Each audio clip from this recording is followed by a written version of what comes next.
Here we go. Day 17.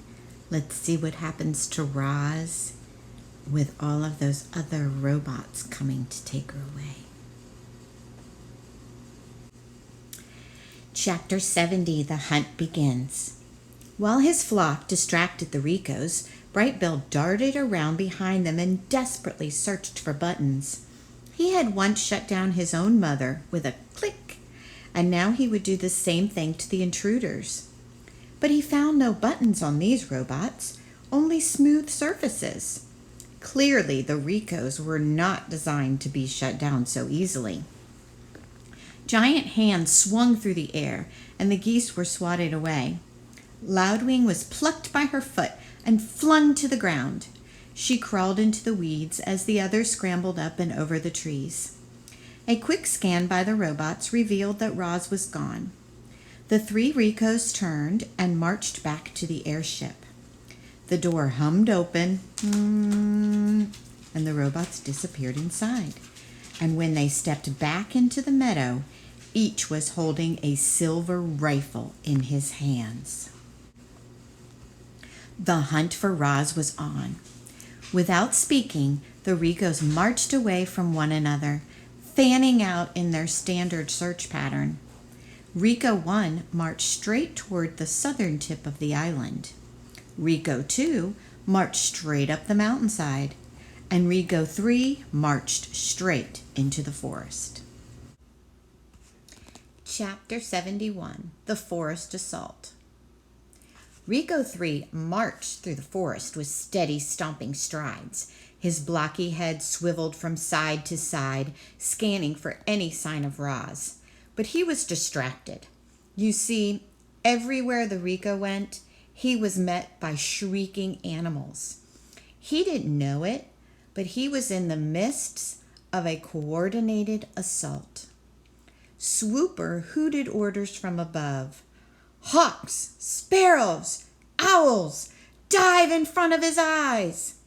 Fink barked orders from below. Hares, weasels, foxes, dash between his legs. The forest was seething with an army of wild animals distracting the robot, luring the terrible thing deeper into their trap. Chit-Chat leaped out from the branches and clawed at the robot's eyes, yelling, "Anyone who shows up on our island and tries to take away my friend's mother has a big problem, which is me." Then she leaped back into the branches. The robot pointed his rifle at the squirrel and pulled the trigger. Psh! A blasting beam of light shot through the forest and sent tree limbs crashing to the ground. It grazed poor Chit-Chat, singeing the end of her tail. But she ignored the pain and scurried up to the safety of the canopy. With each stride, the ground grew a little softer, and the robot sank a little deeper, until he was up to his waist in thick, heavy muck. His churning legs slowed to a stop, and he stood there computing whether to move forward or backward. Rico 3 was now an easy target. "Begin the bombardment," ordered Swooper. The sky darkened as a swarm of birds descended from the treetops. They swooped past the robot and splattered his face with their droppings. Bird after bird swooped and splattered, and the Rico's eyes were instantly caked in filth. "Don't let up," screeched the owl. "Give it everything you got." There seemed to be an endless stream of birds with an endless amount of droppings. Rico 3 let go of his weapon and wiped his filthy face with both hands. That was the moment the fuzzy bandits had been waiting for. They dashed out from the weeds, snatched the rifle with their nimble hands, and dragged it away. Tawny and Crown Point looked on from the underbrush. The buck lowered his head, and the raccoons carefully placed the rifle upon his antlers. Then the deer and the raccoons slipped into the shadows. By the time Rico 3 realized his weapon was missing, It was too late. He let out a sad electronic tone. And then, as the birds continued their bombardment, the robot turned and blindly trudged back through the muck.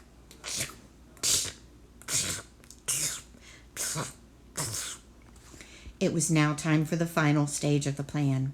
Broadfoot the bull moose emerged from the trees and stood directly in the path of the blinded robot. Rico 3 had no idea that his every step brought him closer to the mighty animal. When the robot was in range, Broadfoot turned and kicked back with his powerful hind legs. There was a sharp crack, and dung sprayed from the Rico's head. The moose kicked again, crack, and the robot's head flopped to one side. A tear in his neck exposed a tangle of silver tubes, but Rico 3's legs kept pumping, so Broadfoot kept kicking. He pounded the robot's head with his heavy hooves, denting and crushing it into an ugly shape. And with one final crack, the head broke loose, soared through the air, and squelched into the muck. The headless robot fizzled and smoked. His legs ground to a halt, and he never moved again.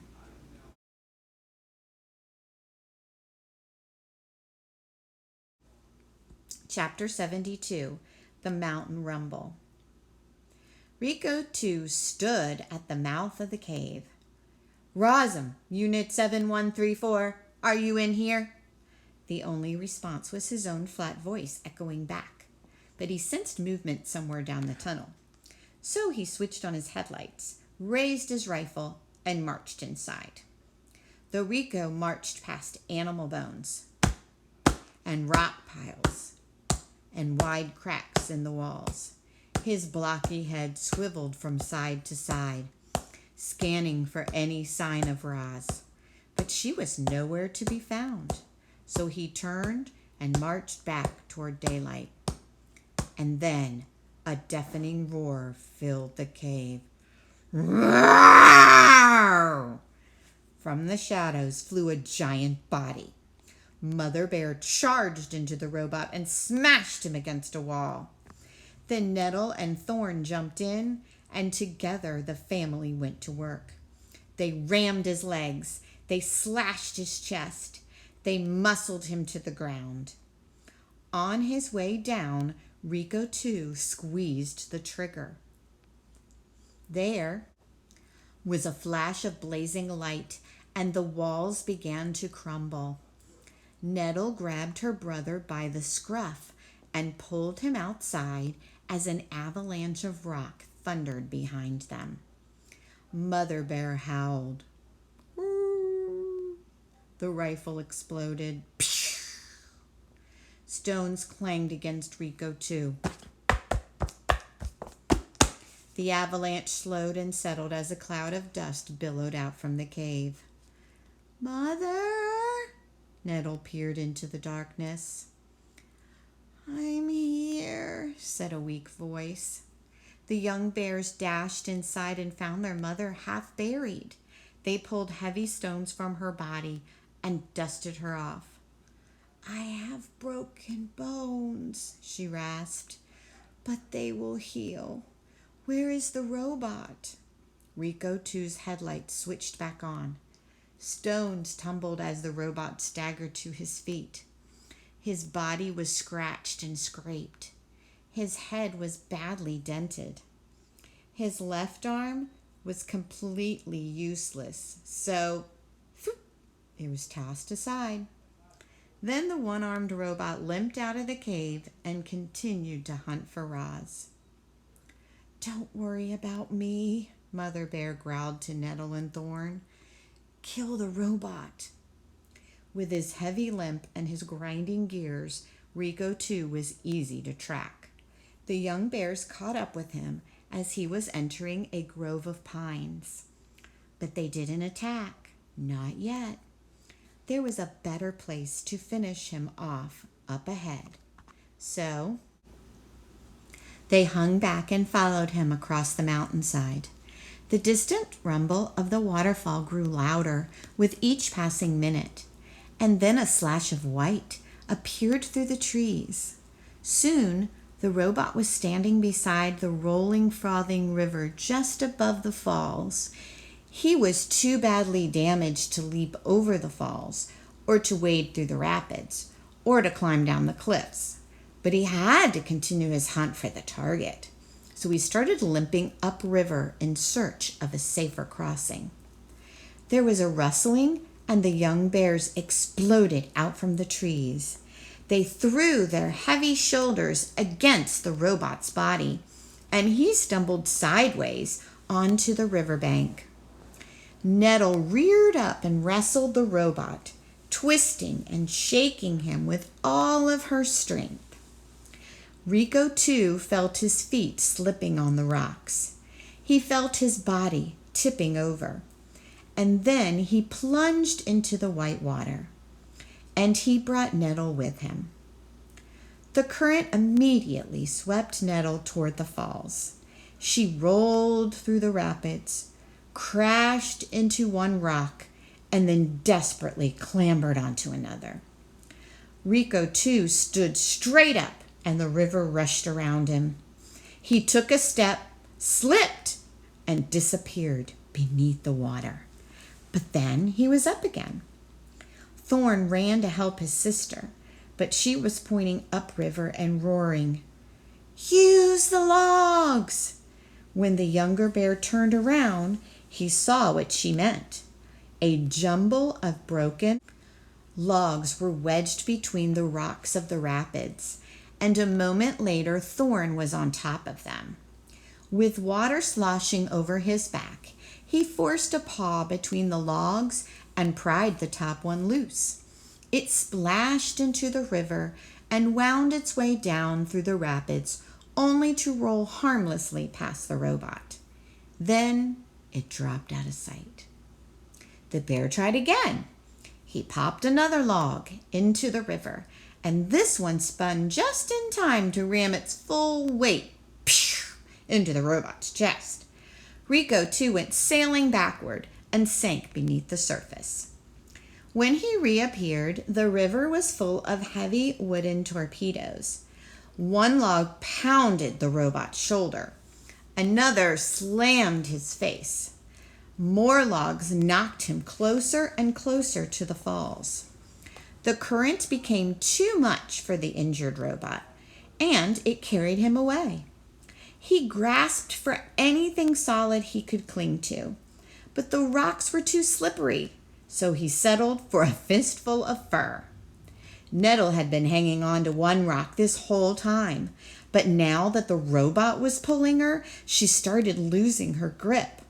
She couldn't hang on much longer. Finally, she cried out, "I'm sorry, Thorn," and she let go. Nettle and Rico, too, surged toward the rumbling falls. The bear felt the robot release his grip. She watched him glide over the edge. Then she closed her eyes and waited for the end to come. But it was not Nettle's time. Reader, what happened next is hard to believe. See, the river didn't fall away beneath Nettle.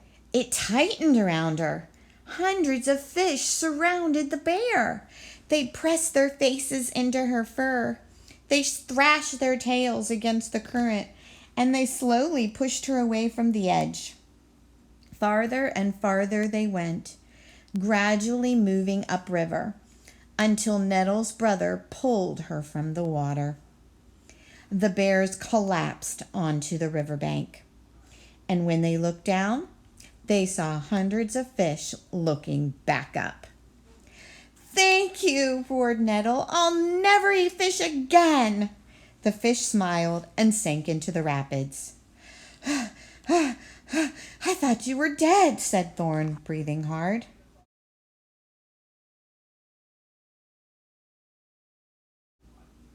"So did I," Nettle laughed. Looks like you're stuck with me a little while longer, little brother. I'm not little. It felt good to joke, but the bears quickly turned serious. They were both bruised and bleeding, and their mother was in far worse condition. However, it would all be worthwhile if Rico, too, had finally been killed. The bears crept to the edge of the cliff, and there, at the bottom of the waterfall, strewn across the wet rocks, was the shattered body of the dead robot. 2 robots down. I think there might be 1 to go. Tune in tomorrow and see what happens.